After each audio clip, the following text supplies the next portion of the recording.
بسم اللہ الرحمن الرحیم۔ خواب میں حضور صلی اللہ علیہ وآلہ وسلم کی زیارت نصیب ہو جانا واقعی بہت بڑی نعمت ہے۔ حضور نے اپنے بعد میں آنے والے امتیوں کی یہ فضیلت بیان فرمائی ہے کہ وہ میری زیارت کے ایسے مشتاق ہوں گے کہ اگر گھر بار اور مال و دولت سب کچھ قربان کرنا پڑے تو وہ بھی قربان کر کے زیارت کرنے کو تیار ہوں گے۔ درود شریف کی کثرت سنت کی کامل اتباع اور غلبہ محبت سے نصیب ہو جاتی ہے، اس لیے حضور صلی اللہ علیہ وآلہ وسلم کی سنتوں کے اتباع کے ساتھ کثرت سے درود شریف پڑھتے رہنا چاہیے۔ انشاءاللہ آپ کی اس نیک تمنا کے پورا ہونے میں مفید و معاون ثابت ہوگا، لیکن یہ کوئی لازمی امر نہیں ہے، اس لیے اگر کسی کو نصیب نہ ہو تو پریشان نہیں ہونا چاہیے۔ ہمارے اکابر علماء کرام میں بعض کا یہ ذوق رہا ہے کہ وہ تواضع و انکساری کی وجہ سے خود کو زیارت کا مستحق نہیں سمجھتے تھے، اس لیے جب مرکز اطہر پر حاضر ہوتے تو دور سے ڈرتے ڈرتے سلام پیش کرتے تھے،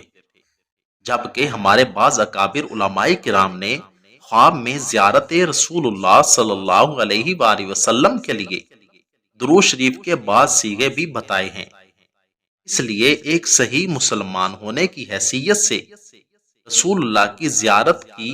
چاہت ہر مسلمان کو ہونی چاہیے، لیکن اپنے گناہوں اور خطاؤں کو سامنے رکھ کر ادب بھی ملحوظ ہونا چاہیے۔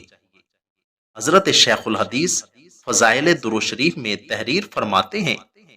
کہ حضور اقدس صلی اللہ علیہ وآلہ وسلم کی خواب میں زیارت کی تمنا کون سا مسلمان ایسا ہوگا جس کو نہ ہو، لیکن عشق و محبت کی وجہ سے اس کی تمنائیں بڑھتی رہتی ہیں، اور اکابر و مشائخ نے بہت سے اعمال اور بہت سے درودوں کے متعلق اپنے تجربات بیان فرمائے ہیں کہ ان پر عمل سے سید الکونین صلی اللہ علیہ وآلہ وسلم کی خواب میں زیارت نصیب ہوئی۔ علامہ سخاوی رحمۃ اللہ علیہ نے قول بدیع میں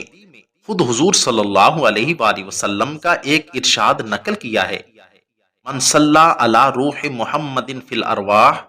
وعلی جسدہ فی الاجساد وعلی قبرہ فی القبور، جو شخص روح محمد پر ارواح میں اور آپ کے جسد اطہر پر بدنوں میں اور آپ کی قبر مبارک پر قبور میں درود بھیجے گا تو وہ مجھے خواب میں دیکھے گا، اور جو مجھے خواب میں دیکھے گا وہ قیامت میں دیکھے گا، اور جو مجھے قیامت میں دیکھے گا میں اس کی سفارش کروں گا، اور جس کی میں سفارش کروں گا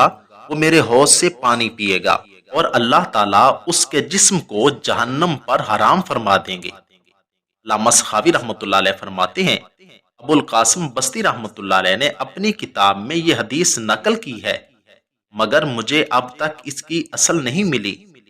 دوسری جگہ لکھتے ہیں جو شخص یہ ارادہ کرے کہ نبی کریم صلی اللہ علیہ وآلہ وسلم کو خواب میں دیکھے تو وہ یہ درود پڑھے: اللہم صلی علی محمد کما امرتنا ان نصلی علیہ، اللہم صلی علی محمد کما ہوا اہلہ، اللہم صلی علی محمد کما تحب و ترضی۔ جو شخص اس درود شریف کو طاق عدد کے موافق پڑھے گا وہ حضور کی خواب میں زیارت کرے گا، اور اس پر اس کا اضافہ بھی کرنا چاہیے: اللہم صلی علی روح محمد فی الارواح،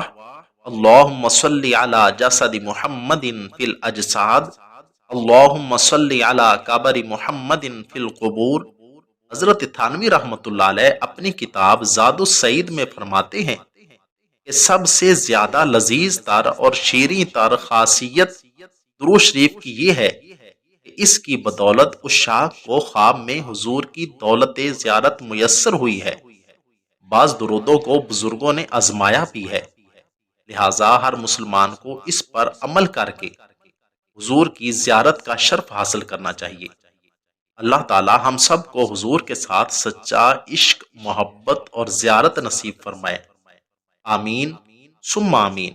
اگر آپ کو میری یہ ویڈیو اچھی لگی ہو تو ویڈیو کو لائک، چینل کو سبسکرائب اور ساتھ دیے گئے بیل آئیکن کے بٹن کو ضرور دبا دیں